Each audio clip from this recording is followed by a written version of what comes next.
Allahumma ajurni fi musibati wa akhluf li khairan minha. Ya Allah, beri saya pahala dalam musibah ini, beri saya ganti yang lebih baik darinya. Kalau kita pegang banget dengan janji Allah lewat doa ini, kita ketika dapat musibah setidaknya nggak akan panik habis-habisan, nggak akan putus asa dalam menunggu pertolongan Allah. Setidaknya kalau nggak bisa woles-woles amat, nggak bisa tenang-tenang amat, minimal nggak panik berlebihan.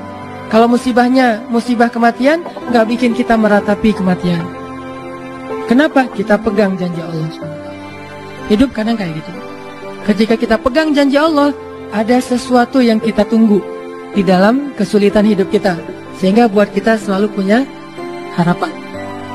Tapi kalau kita nggak pegang janji Allah, kita nggak nunggu apa-apa kecuali mengeluhkan keadaan kita, dan itu bikin kita lemah. Allah kalau kangen kepada hambanya, dikasih ujian. Hamba yang kayak gimana? Hamba yang kalau nggak dikasih ujian, nggak deket sama Allah. Sehingga kalau Allah kangen sama kita, yang nggak dekat sama Allah nih, suka lupa sama Allah, Allah kasih kita ujian. Tapi ujian yang dikasih juga ujian yang insya Allah masih ketahan sama kita. Karena Allah nggak mau ngasih kita ujian yang mencelakai kita. Kalau itu terjadi namanya bukan ujian, tapi namanya azab. Dan insya Allah orang beriman gak dapat itu. Kenapa? Allah kangen dengerin curhat kita di sepertiga malam. Allah kangen ngeliatin kita menangis dan manja kepada Allah. Allah kangen kita bangun tengah malam atau sepertiga malam berdoa kepada Allah. Allah kangen kita berdiri dan sujud dengan waktu yang lama. Tapi ujian yang dikasih ke kita tuh sedikit dibandingkan yang Allah hindarkan dari kita. Kadang-kadang bukan karena kita pengen dipuji orang, tapi kita nggak rela diremehin orang, itu yang bikin kita ria kan? Bukan karena kita pengen dieluk-elukan, dipuji, dapat banyak like, dipuja-puja, bukan itu. Itu kita masih kadang-kadang bisa ngerem, tapi kita nggak sanggup bertahan, nggak bisa sabar kalau diremehin orang. Akhirnya kita bocorin juga kebaikan kita. Habis. Diremehin suami, diremehin pasangan, diremehin orang tua, diremehin mertua, diremehin teman-teman, segala macam, diremehin tetangga. Kita bukan pengen dipuji dan dipuja oleh orang lain, tapi kita nggak tahan kalau diremehin. Keluar juga tuh, siapa yang selama ini yang melakukan ini, siapa yang bantu kamu, siapa.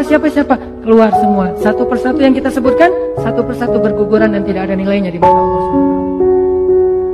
Sabarkah kita ketika diremehkan oleh orang lain untuk tetap menjaga rahasia amal kita antara kita berdua aja dengan Allah? Itulah ujian ikhlas.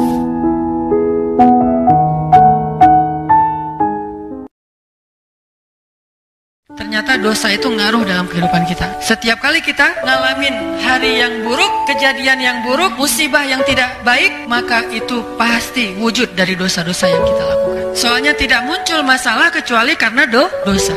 Kenapa? Karena Allah ingin mengampuni dosa hamba-hambanya dengan cara memberi musibah. Makanya Allah berfirman, wa ya'fu an katsir. Sebagian besar dosa kita itu nggak dibalas sama Allah. Allah biarin aja dulu supaya kita punya kesempatan bertobat. Seandainya dosa kita itu dibalas terus-menerus, tapi Allah membalasnya itu perlahan-lahan dikit supaya ngasih tahu kita doang biar kita ngeh gitu, insaf. Setelah sekian ratus kali kita salah ngelihat, nggak jaga mata, cuma sekali doang kelilipan. Padahal kalau Allah mau balas yang serius, nggak kayak gitu tuh. Begitu kita salah ngelihat, buta udah langsung. Tapi wa ya'fu an katsir. Allah maafin, udah biarin aja dulu. Lihat salah, biarin. Mungkin dia tadi silap, mungkin dia bentar lagi taubat, mungkin dia bentar lagi minta ampun. Apa yang membuat kita khawatir untuk taat sama Allah? Apa yang membuat kita khawatir untuk memilih pilihan Allah? Apa yang membuat kita khawatir untuk sujud kepada Allah? Apa yang membuat kita khawatir untuk melangkahkan kaki ke rumah Allah? Apa yang membuat kita khawatir untuk menyebut nama Allah? Apa yang membuat kita khawatir untuk berdoa kepada Allah? Apa yang membuat kita khawatir untuk tetap istiqomah di jalan Allah? Apa? Takut ditinggalin sama Allah? Dulu dosa aja gak ditinggalin, apalagi sekarang berpahala. Dulu maksiat aja Allah gak ninggalin, apalagi sekarang taat. Terus apa masalah kita? Bukti Allah gak ninggalin kita, sampai sekarang kita masih hidup. Sampai sekarang kita masih sehat. Sampai sekarang kita masih punya keluarga. Sampai sekarang kita dikasih hidayah lagi tuh. Berarti ma wadda'aka rabbuka wa ma qala. Rabbmu gak pernah ninggalin kamu. Apapun dosa kita, jangan putus asa hambaku. Minta ampun, kata Allah. Minta ampun di sini.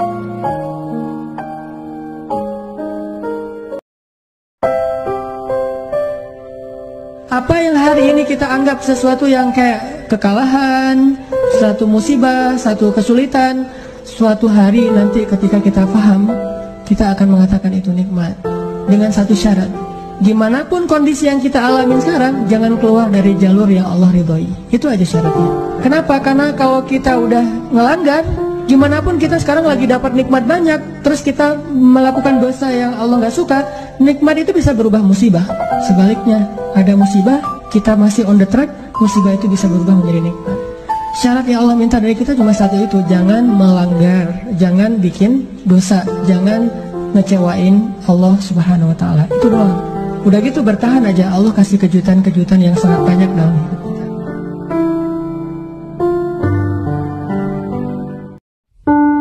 Allah gak pernah ninggalin kamu, wahai hambaku, kata Allah. Aku gak pernah ninggalin kamu. Apa buktinya? Kalau kita mau lihat-lihat nih masa lalu kita, teman-teman, ketika kita bikin dosa aja, Allah gak ninggalin kita, coba. Apalagi ketika kita taat. Ketika kita bikin dosa, kita gak sholat, kita banyak maksiat, kita sombong, kita ingkar, kita gak ngerti agama, kita menjauh dari kebaikan, Allah gak ninggalin kita, masih ditolong. Apa buktinya? Buktinya sekarang kita bisa hijrah. Siapa yang bikin kita hijrah kalau bukan Allah? Buktinya kita akhirnya sadar untuk taubat. Siapa yang menyadarkan kita kalau bukan Allah? Kok telat banget sih Ustaz disadarin? Enggak, dari sejak kita bikin dosa tuh Allah udah menyadarkan kita. Kita aja yang keras kepala, menolak peringatan dari Allah, menolak nasihat dari Allah, sering datang kepada kita. Tapi Allah gak pernah meninggalkan kita. Padahal kita dosanya tuh cukup banyak, gak ditinggalin sama Allah. Ketika kamu merasa ditinggalkan oleh banyak orang, Allah gak pernah ninggalin kamu. Ketika kamu merasa dicuekin oleh banyak orang, Allah gak pernah cuekin kamu. Buktinya, ketika kita banyak dosa pun berdoa, Allah masih mengijabah. Apalagi kalau kita taat. Itu part pertama dari surat Ad-Duha. Dan ini kita coba jadiin kayak motivasi hidup kita, teman-teman. Ketika kita lagi lemah, ketika kita lagi drop, kita baca ma wadda'aka rabbuka wa ma qala. Kalau kita mengaku Allah hasbi, cukup buat saya Allah, hasbi Allah, hasbunallah, berarti kalimat itu harusnya kalimat motivasi banget. Terjemahan dari kalimat itu banyak. Ma wadda'aka rabbuka wa ma qala bisa diterjemahkan la tahzan innallaha ma'ana. Bisa. Ma wadda'aka rabbuka wa ma qala bisa diterjemahkan dengan kalimat fa inna ma'al usri yusra. Berakatlah dengan Allah Subhanahu wa taala.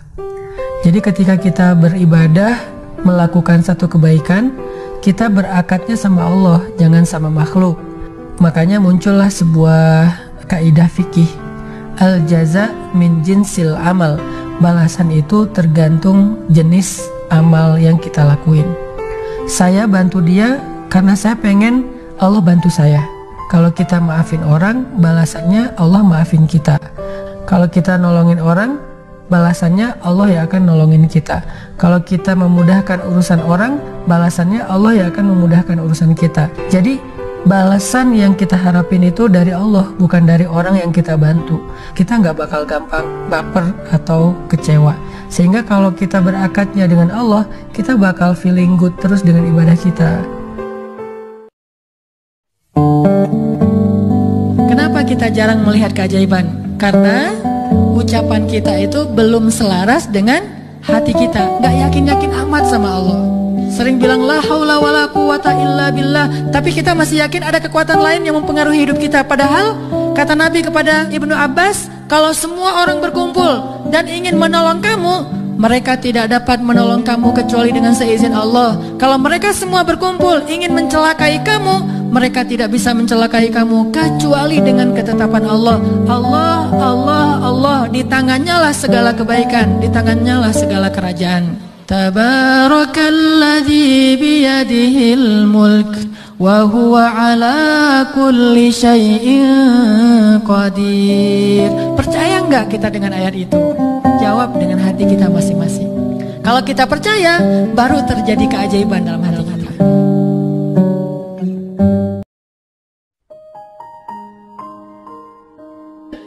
Amal kita itu bukan yang zahir dulu yang Allah nilai, tapi isi hati dulu yang Allah nilai.